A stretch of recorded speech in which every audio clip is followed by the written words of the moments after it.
Chegou finalmente o ano de 2022, o último ano de Bolsonaro como presidente da República, porque esse ano nós teremos eleições. E nós já falamos sobre as perspectivas de Moro e Ciro Gomes, também falamos das perspectivas de Bolsonaro e agora vamos falar das perspectivas de Lula para 2022, porque as pesquisas aí estão nesse momento, pelo menos, muito favoráveis a Lula, com uma projeção, inclusive, de vitória no primeiro turno, tanto nas pesquisas do IPEC mais recentes, quanto na pesquisa do Datafolha. Mas não é por isso que Lula vai ter um 2022 fácil. Ele vai ter muitas definições já agora no começo do ano e nós vamos conversar sobre todas elas nesse vídeo. Mas antes eu quero lembrar a você que nós estamos fazendo lives hoje a partir das 8h30 da noite no canal de lives. O link está aqui na descrição. Basta você clicar nesse link, se inscrever no canal e ativar as notificações.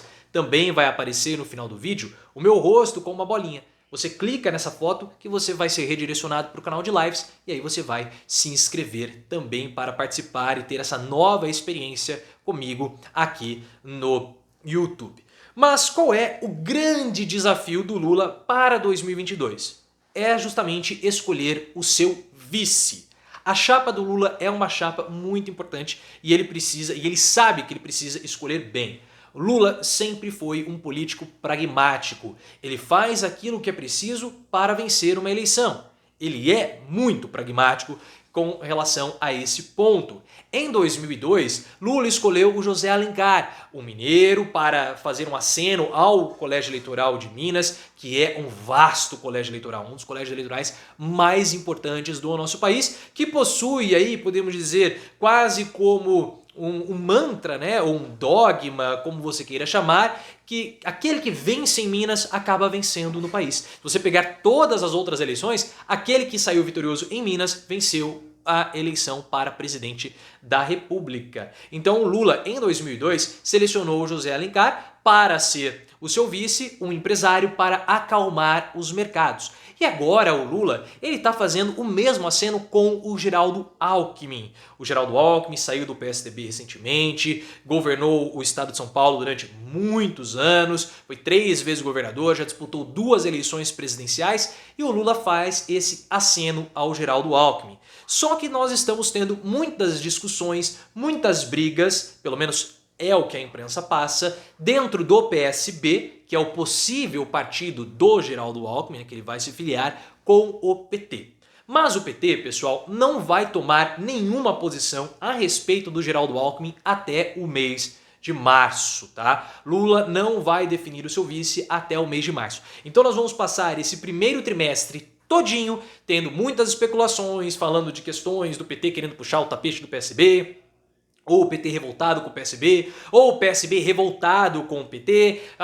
Houve inclusive a possibilidade do Alckmin ser vice do Ciro Gomes, foi ventilado isso, mas tudo faz parte das negociações que estão ocorrendo do PT com o PSB. Agora, vamos lá. Por que só vai acontecer o anúncio em março e não antes disso? Porque o pessoal do PT e também do PSB, o Lula sabe como vencer uma eleição. Ele venceu 2 eleições para presidente e também venceu com a Dilma Rousseff. O Lula sabe que se ele lançar a candidatura dele agora no início do ano, ou lançar o Alckmin como vice logo no início do ano também, eles vão virar alvos.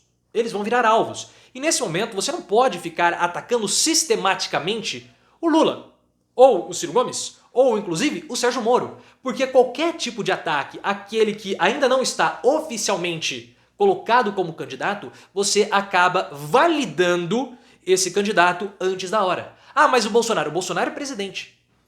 Então, enquanto presidente da República, ele tem que ser criticado, tem que ser feita uma oposição, porque ele toma as decisões. Mas é um erro estratégico eleitoral você criticar aqueles que ainda não estão oficializados como candidatos à presidência da República. Por isso que os ataques eles são aqui e acolá, tem uma batidinha aqui, uma batidinha, mas não há um ataque sistemático. Então isso é muito importante e não vai acontecer essa questão estratégica, tá bom? E outra, o Lula não vai definir o vice dele antes do anúncio oficial dele como candidato à presidência da República, que vai acontecer agora em fevereiro, na festa de aniversário do PT. E outras sinalizações também não podem ocorrer. Por exemplo, o Haddad ele tem que sustentar a candidatura dele para o governo do estado de São Paulo até o final. Porque se o Haddad porventura falar, olha, eu vou recuar agora, não vou mais ser candidato ao governo do estado, isso já caracterizaria o Alckmin como vice. Porque o grande entrave do PSB com o PT é justamente o governo de São Paulo. O PSB quer o apoio do PT para o Márcio França, do PSB. O PSB quer que o PT apoie o Márcio França em São Paulo para liberar o Geraldo Alckmin para ser o vice do Lula. Mas se o Haddad recuar na posição agora, já está caracterizado. Então eles vão atrasar, vão empurrar isso com a barriga até março. Agora, existe a possibilidade do Alckmin sair como vice do Ciro Gomes? Eu sinceramente acho pouco provável que isso aconteça. A não ser que o Ciro Gomes, nesses 3 meses, acabe despontando muito nas pesquisas de intenção de voto, nas pesquisas de aprovação, comece a ultrapassar o Sérgio Moro, comece a chegar próximo ali aos 15%, ameaçando assim o Bolsonaro. Aí existe de fato a possibilidade, ou existiria de fato a possibilidade do PSB formar uma aliança com o Ciro Gomes, porque a chapa do Ciro Gomes fica mais forte, ou a possibilidade de ele vencer fica mais forte. O problema para o PSB é que existem outros caminhos para o Geraldo Alckmin, como por exemplo o Solidariedade do Paulinho da Força, que já o convidou oficialmente, e também o PSD do Gilberto Kassab. O Kassab crava que vai lançar um candidato à presidência da República, mas o Rodrigo Pacheco não se posiciona oficialmente a respeito disso. Temos que sempre deixar esse ponto muito bem destacado. E o Rodrigo Pacheco só vai dar a sua sinalização mais para fevereiro e março desse ano também. Então não teremos grandes definições até março, até meados de fevereiro, início de março desse ano, tá? Então nós vamos ter que aguardar e ver como que vai ser esse movimento do Lula para o Alckmin, que ele quer repetir com o Alckmin o que ele fez com o José Alencar. E assim, pessoal, como nós falamos também no final do ano passado e ao longo de todo o mês de dezembro, o Alckmin ele está num caminho sem volta. O Alckmin ele não pode agora recuar, porque se ele recuar, ele já está muito atrelado à imagem do Lula no interior do estado de São Paulo. E o interior do estado de São Paulo não olha Lula com muito bons olhos, e isso pode acabar atrapalhando as perspectivas ou as projeções eleitorais de Alckmin para o governo do estado. Ele lidera as últimas pesquisas, mas o Rodrigo Garcia, que é o vice-governador do João Dória, e há uma conversa dentro do PSDB para que o Dória saia do governo do estado antes para dar mais tempo para o Rodrigo Garcia, há uma grande chance do Garcia vencer essas eleições em São Paulo. Tá? O Alckmin sabe disso e seria uma grande humilhação para o Geraldo Alckmin perder em São Paulo para o vice do Dória, porque o Alckmin trabalhou dentro do PSDB para que o Dória não fosse o candidato do PSDB para a presidência da República. Mas o Dória venceu. Imagina, internamente derrotado pelo Dória e na eleição também derrotado pelo Dória.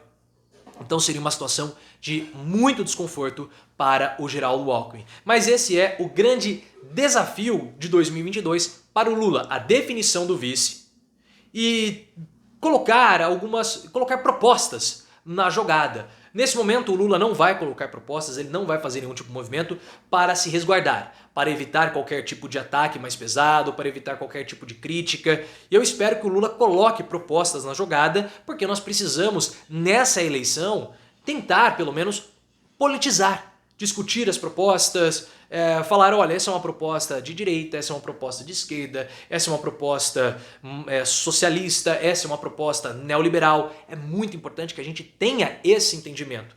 E, infelizmente, no Brasil, nós só temos essa possibilidade de politização mais aflorada no período eleitoral, tá bom?